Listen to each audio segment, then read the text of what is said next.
Hi guys. नमस्ते, सत श्री अकाल, सलाम। कैसे हो आप सब? आशा करती हूँ सब ठीक ठाक हो गए। और गुड मॉर्निंग। सुबह का ठीक है। ब्लॉग है।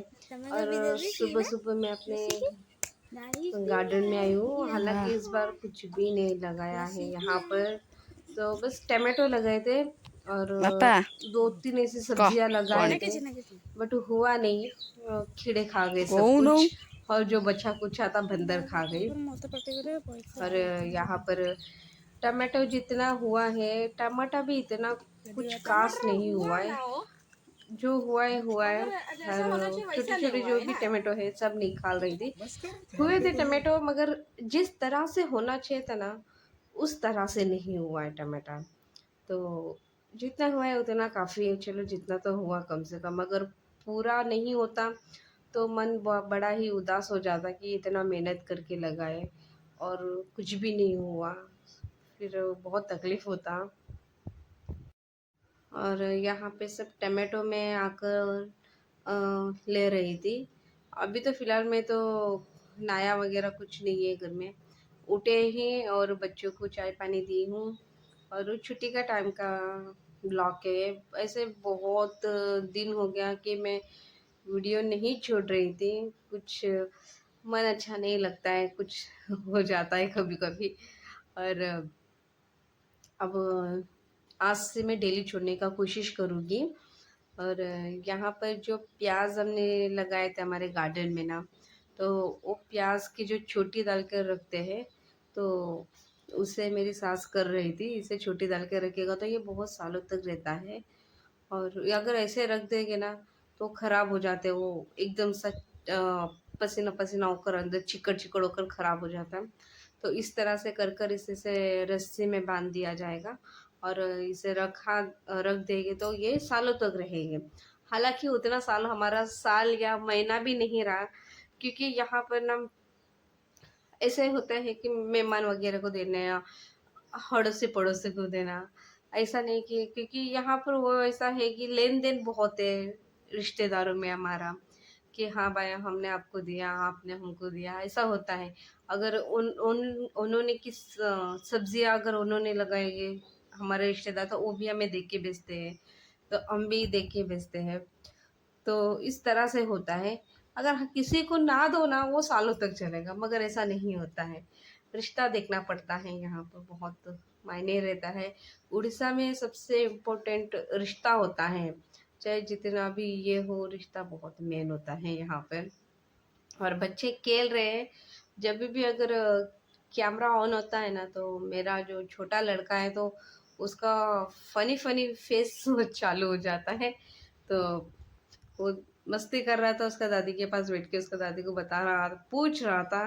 वो मतलब प्रश्न बहुत करता है। बहुत प्रश्न करता है कि दादी कैसे होता है, ये क्या होता है, वो क्या होता है, ये क्या होता है। फिर जो मेरे पास भी बैठा है ना, वो ही कर रहा, मम्मी इसे ऐसे नहीं बना सकते क्या? ज़रूरी है इसे साफ करके बनाना? इसे तो खाना ही है ना, तो इसके अंदर का गंदगी तो मम्मी वैसी ही होती है ना। तो वही मैं समझा रही थी, नहीं बेटा, इससे सब कुछ से साफ करना पड़ता है। और फिलहाल तो अब दोपहर का टाइम का था, मेरी सास नहीं थी घर पे, तो मुझे बैठना पड़ा मच्छी साफ करने के लिए। वरना मैं मच्छी ज़िंदगी में कभी नहीं साफ करती हूँ। जो करती मेरी मदर इन लॉ ही करती है, वो ही साफ सफाई करती है। तो मेरी सास नहीं है इसलिए मैं बैठी थी। और हाँ, आई यूजुअल मेरी सास तुरंत आ गई, कहीं बाहर ही गई थी।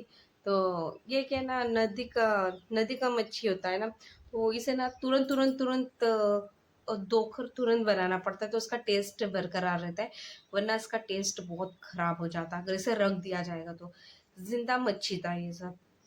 तो वही मेरा बेटा बोलता, मम्मी ओ पता है ना टीवी में कैसे अक्का अक्का मच्छी खा जाते हैं, तो वही हम लोग कोशिश कर रहे थे अक्का मच्छी खाने की। हालांकि हम लोग खा नहीं रहे थे, हम लोग इसे मस्ती कर रहे थे। और यहाँ पर मैंने मच्छी को अच्छी तरह से वॉश कर लिया। वॉश करने के बाद इसमें नमक डाला है और हल्दी डाला है, उसे अच्छी तरह से मिक्स कर लिया है मैंने नमक और हल्दी को। उसके बाद चूल्ही पे मैंने कढ़ाई चढ़ा दिया और उसमें अच्छी तरह से तेल गर्म होने के बाद हमने मच्छी को डाल के मच्छी को एकदम कुरकुरा सा फ्राई कर लिया है।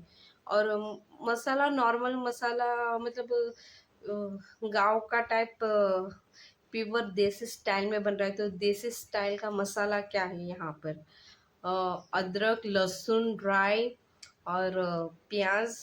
आपके पास जितना मतलब आपका क्वांटिटी कितना है मच्छी का, उस क्वांटिटी से आप मतलब उस हिसाब से आप मच्छी मसाला डाल सकते हैं। तो मसाला वगैरह मैंने वही अदरक, लहसुन, प्याज, ये सब मैंने और राई सबको मिक्सिंग कर लिया था। और यहाँ पर 2 टमाटो मैं काट कर डाल रही हूँ, और इमली का पानी मैंने भिगो के रखा है, खट्टा इम्पोर्टेंट है। और बहुत जगह अलग अलग होता है मच्छी कढ़ी बनने का, और उड़ीसा में बिगर मतलब गरम मसाला का बनता है, और सच में बहुत टेस्टी बनता है। ऐसा नहीं कि बेकार बनता, बहुत टेस्टी। उड़ीसा का मच्छी कढ़ी बहुत ज़्यादा फेमस है, बहुत मतलब टेस्टी बनता है, मुझे बहुत अच्छा लगता है यहाँ का फिश करी। और उसके बाद यहाँ पर अच्छे से मैंने और आलू भी डाला है। मच्छी फ्राई होने के बाद मैंने आलू को फ्राई कर लिया था। आलू फ्राई करने के बाद उसमें मसाला डालकर मसाला को अच्छे से तेल छोड़ने तक उसे मैं भून ली थी। और उसके बाद जब तेल छोड़ने के बाद उसमें मैं इमली का पानी डाल दिया, और आलू पकने के बाद भी। और इसके बाद मैं अच्छी तरह से उसे भूनने के बाद इसमें पानी दूंगी, अपने हिसाब से पानी रखूँगी कि मुझे कितना ग्रेवी चाहिए। और आलू और ग्रेवी अच्छी तरह से पकने के बाद इसमें मैंने डाला है फ़िश, और फ़िश डालने के बाद आपको फ़िश डालने का 2-3 कम से कम 5 मिनट तक रखना है। फिर उसके बाद उसे आप निकाल देना है, और उसके बाद उसका जो सुरवा है, रस फ़िश के अंदर चला जाता है, और जूसी बन जाता है फ़िश करी। और यहाँ पर बन रहा है सुबह के लिए, क्योंकि कल सुबह का ब्रेकफ़ास्ट अभी से तैयार हो रहा है, नाश्ता। तो यहाँ पर मैं उड़द का दाल को अच्छी तरह से ये कर रही थी, और यहाँ पर भी ये सवाल उठा के आ गया, मम्मी ये ब्लैक वाला को तू क्यों निकाल रही है, ये वाइट वाला को तू क्यों रख रही है दाल को, और इसे क्यों फेंक रही है, उसका सवाल रहता ही है। तो मैंने कहा तो इसे निकालना पड़ता है, इसका छिलका है, और ये दाल को रखना पड़ता है, क्योंकि इससे पीस कर खाया जाएगा, इडली बनेगा, डोसा बनेगा, वड़ा बनेगा, इसी का ही बनता है। तो उसका सवाल रहता है, कुछ ना कुछ करता है, तो मम्मी ये सब क्या है क्या नहीं। चलो अच्छा है, उसको कुकिंग में इंटरेस्ट है। कुकिंग में मेरा दोनों बच्चों को बड़ा इंटरेस्ट है कि कैसे बनता है। कुछ मैं नया बनाने को कोशिश करती हूँ, या कुछ बनाती हूँ ना, घर में मैं हो या कोई भी हम लोग बना रहे, तो मेरे दोनों बच्चे बड़े इंटरेस्ट रहते हैं, मम्मी कैसा बन रहा है क्या नहीं। हालांकि अभी मेरा बड़ा लड़का थोड़ा बहुत सीख गया है खाना बनाना, चाय बना लेता है, मैगी बना लेता है, और अंडे उबाल लेता है, छोटे छोटे काम कर लेता है। बट वो जब भी किचन में रहता है ना, मैं या मेरी सास उसके साथ ज़रूर रहते हैं, बड़ा वाले के पास। वो बनाता है, राइस भी बना लेता है। चलो सब कुछ अभी सीख रहा है, अच्छी बात है। और यहाँ पर बीरी उड़द को मैं धोकर सुबह के लिए एक अभी धो दूंगी, रात को पीस लूंगी, और सुबह बनाऊंगी इसका नाश्ता। इडली बनेगा या डोसा बनेगा। और यहीं पे मैं अपना एक छोटा सा ब्लॉग एंड करती हूँ। आशा करती हूँ आपको सबको बहुत पसंद आएगा, और मुझे इसी तरह से आप प्यार देना, ताकि मुझे और आत्मविश्वास है, और मैं अच्छी तरह से ब्लॉग बना सकूँ।